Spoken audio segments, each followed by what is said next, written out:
3 મહિનામાં 244 અરજી થતા 72 લેન્ડ ગ્રેબરોએ કબજો છોડ્યો છે અને 26 સામે ફોજદારી નોંધાઈ છે. 152 કરોડની સંપત્તિ મૂળ માલિકને પરત મળશે. લેન્ડ ગ્રેબિંગ એક્ટ હેઠળ છેલ્લા 3 મહિનામાં આવેલી 244 અરજીઓમાંથી 26માં ફોજદારી ગુનો દાખલ કરવાની સાથે જ લેન્ડ ગ્રેબિંગની ફરિયાદ થતાં જ સુરત જિલ્લામાં 72 લેન્ડ ગ્રેબરોએ જમીન, ફ્લેટ, દુકાન, પ્લોટ, મકાનનો કબજો છોડી દીધો હતો. છેલ્લા 3 મહિનામાં સુરત જિલ્લામાં અંદાજે ₹152 કરોડની સંપત્તિ મૂળ માલિકને પરત આપવામાં આવશે.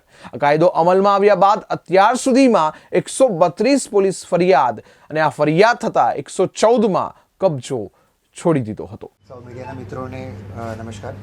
આજની પ્રેસ કોન્ફરન્સ છે એ આપણે સૌ જાણીએ છીએ કે રાજ્ય સરકારે જે લોકોની જમીન, મકાન અને જે દુકાન પચાવી પાડવાના જે લેન્ડ ગ્રેબરો છે અને એમની સાથે સંકળાયેલા જે ગુનાહિત પ્રવૃત્તિ કરતા ઇસમો છે એની સામે કાર્યવાહી કરવા માટે 2020થી લેન્ડ ગ્રેબિંગ એક્ટ જે પસાર કર્યો હતો એમાં સરકાર દ્વારા જો કાયદામાં છે ઓછામાં ઓછી જે 10 વર્ષની સજાની જોગવાઈ પણ કરવામાં આવી છે.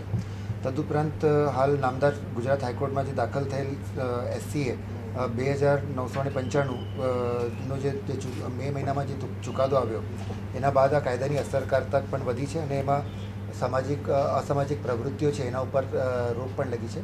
તો સરકારના હેતુને સિદ્ધ કરવા માટે આપણી સુરતની ટીમે પણ શહેર જિલ્લામાં આ કાયદા હેઠળ કડક કાર્યવાહી કરી છે અને એમાં ઘણા બધા પગલાં લેવામાં આવે છે એને અવગત કરાવવા માટે આજની પ્રેસ કોન્ફરન્સ આપણે આજે રાખી છે.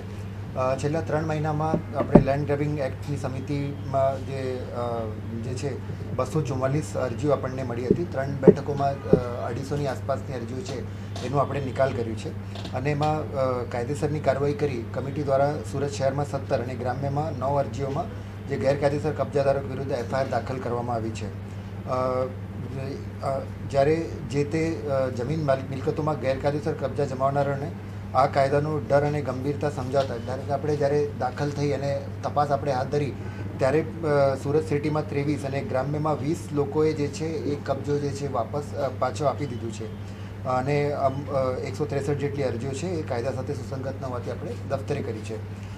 મેઇન જે વસ્તુની વાત કરીએ તો સૌથી ઇમ્પોર્ટન્ટ જે વસ્તુ છે કે આ કાયદાના ડરથી ચાલુ તપાસ દરમિયાન જે સુરત શહેરમાં 29 અને ગ્રામ્યમાં 43 એમ કુલ 72 જે ગેરકાયદેસર કબજાધારકો છે એ જમીન મિલકતના કબજાઓ છે પાછા સોંપી દીધા છે.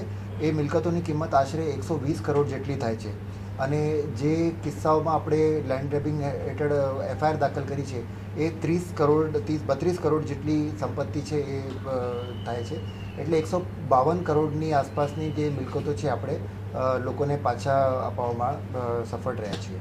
આ ઉપરાંત જે વધુ જાણકારી માટે શહેરમાં કામગીરીમાં હું પોલીસ કમિશનર સરને વિનંતી કરું છું. ગયા છે અમુક અત્યારે પણ ચાલે છે જો નામદાર કોર્ટમાં બી છે. અમુક જો એક સાથે સંલગ્ન હતા SCAમાં બધા નીકળી ગયા. બીજા અમુક છે એના માટે બી અમે લોકો ગાઈડન્સ લઈએ છીએ જો લેકિન એટલા છે કે અરજદાર જેના બાકી રહી ગયા છે અત્યારે એક બસ સિમ્પલ અરજી કે ભાઈ મારા ફરીથી પ્રોસીડ કરવા વિનંતી છે અમે લોકો લઈએ છીએ અત્યારે જેટલા નિકાલ થયા